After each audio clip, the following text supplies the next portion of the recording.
Magandang araw mga kaibigan.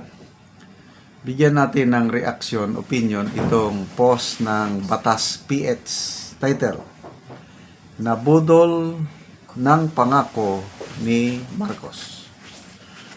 The Makabayan Bloc in the House of Representatives has criticized President Ferdinand Bongbong Marcos Jr.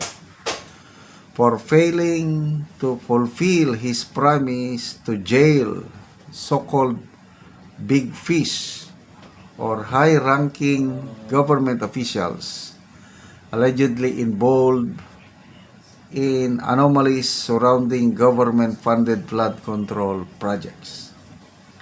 In a statement, the progressive lawmakers said the president failed to meet his self-imposed deadline to arrest those responsible before Christmas.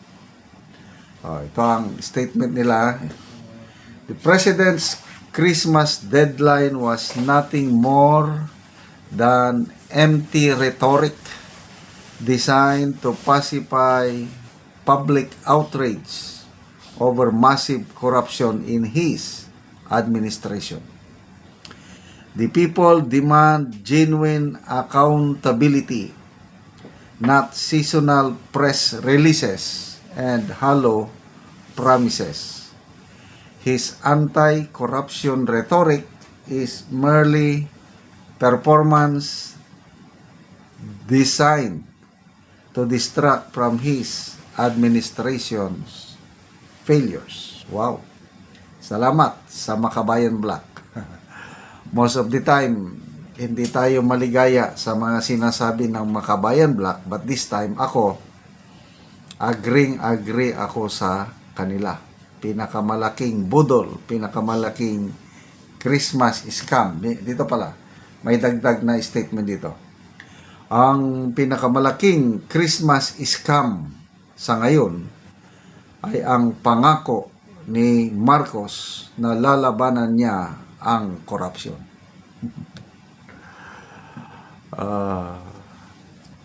Lalong sa totoo lang akin lang ito. Lalo akong naawa sa Pangulo.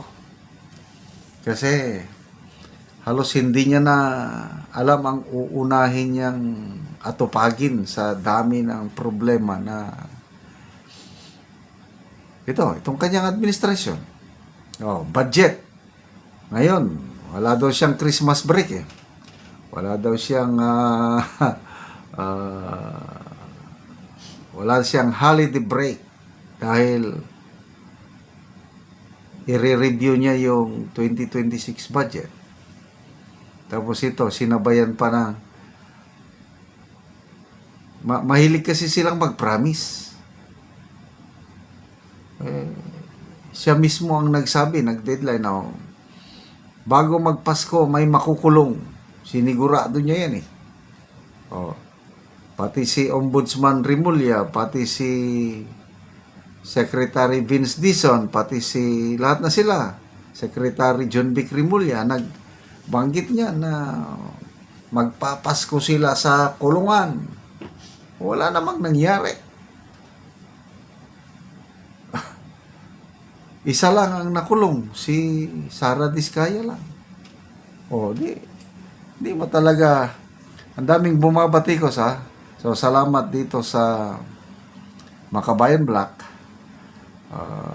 Ang nakakapagtaka, yung Akbayan Bloc, itong grupo ni Risa Hontiveros, Senator Hontiveros, persisenda niya, itong grupo ni na Dilima, Trillanes, bakit tahimik sila?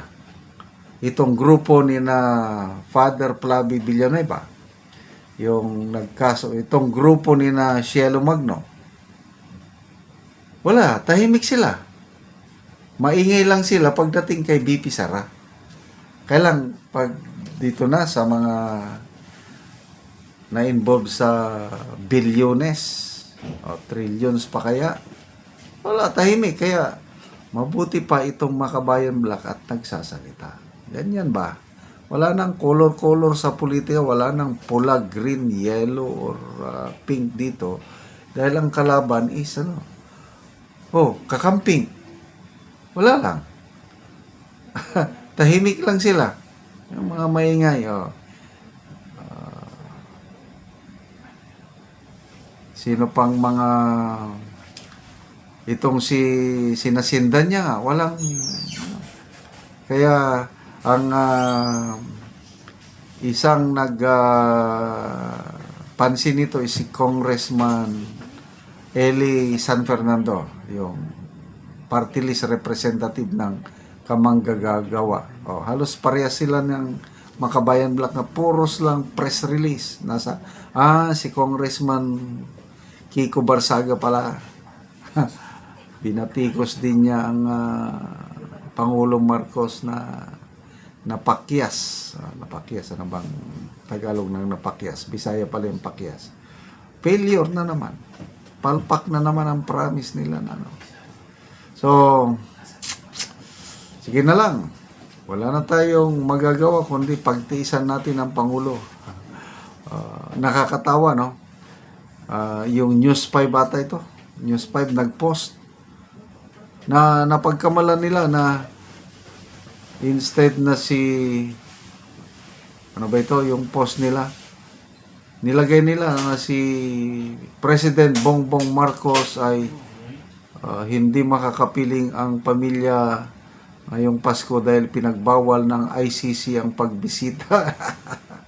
Instead na Pangulong Rodrigo Duterte sana ang nilagay nila si President Bongbong Marcos nakakulong sa ICC. Ano ba yan? Parang prediction nila na darating ang panahon makukulong si PBBM sa ICC. Sana nga magdilang anghel ang News 5 ata ang nag-post noon. Okay, magbasa tayo sa mga comments, Christian Cadiz, do your decision making, but there's a law of God to govern us. Ano pa? Jobry Boylepen, hindi naman, protektado lang kasi ng due process. Due process. Guardians latest, kayo naman, hindi naman sinabi ni BBM na bago Pasko ang 22. Mga na ito. J.R. Santiago, paano niya lalabanan ang sarili niya? Correct. Joel Dansico, nilabanan naman niya talaga kaya lang natalo siya. Talong-talo. Salamat mga kaibigan sa inyong pagsubaybay sa ating channel. Nakakatulong kayo ng malaki sa tribong Talandig ng Bukidnon dahil ang income natin sa channel na ito is pantulong po sa tribo. Namimigay tayo ng libreng yero at pako para makapagpatayo itong tribo ng mas maayos na tirahan. Panoorin nyo ang video na ito. So maing buntag na ako rin ni nanay. So si nanay natagaan ni siya giyero. So dili niya mapasaan tungod kay senior na siya. O giatod lang ni ganina sa iyang apuhan. So diri na lang, gisandig na lang. So mo ni ang among gihatag nga yero sa iyaha. So nay, maing buntag. Maing buntag sab. O so unsay imong masulti nay nga natagaan ka giyero? Sir, salamat yun kayo sa Ginoo nga iya kang gipadala sa amo manab. Patinaklang gid ko siya tungod kay wala man gid ko ba na pagis aligan. O si nanay na siya iba na. So pila na imong edad nay? Sa 69 na ko magsitinta na ko karon. So senior si nanay, sumuna iyang balay. So gipasan lang nga kanina siyang apuhan. So atong sudlon kung unsa ang kahimtang ni nanay nay, natagaan na gid ka giyero, mapulihan na gid ang imong balay nay. Wala ni siya kining daan ako gyapon ning gamiton ibutang nako di pagbawo sa gato. So si nanay mo ni ang balay ni nanay. So tuluan na gid kaayo, so luoy na gid kaayo so tanawa. Ay mga si nanay na ay mga dugay na gid kaayo si nanay nga pagkabalo niya. So siya na lang gyud ang nagapuyo diya siyang balay. So diri sa sulod ni nanay, so kung muulan gikuan na lang na siya o kuan para salud sa ulan. So mo nang kahimtan ni nanay, so isa ra si nanay nga nagpuyo sa iyang balay kay balo na siya. So nay, pila na ni katuig ang imong balay nay nga o pila na pud katuig nga nabalo ka? gabayin tinakatuig akong pagkabalo pero kining balay mga pinangayo ko ni dili pa kay ni dugay mga napulo pa kani kadto pero pinangayo ni tanan So mga daot na nay. So mga daot ako ring unsa imong masulti nga yung nga tagaan man kagiyero nay, mapulihan na gyud ang imong balay. Salamat kaayo sa imo sir kahulog ka sa langit sa amo mapulihan na gyud ning amo akong balay maarang-arang na ni og mapuy-an ko na gyud. Sige Akong nay. iampo sa Ginoo nga unta siya ang mugiyag mag-ubang perminti kanimo na unta So ipadala na kay niya anak an nanay.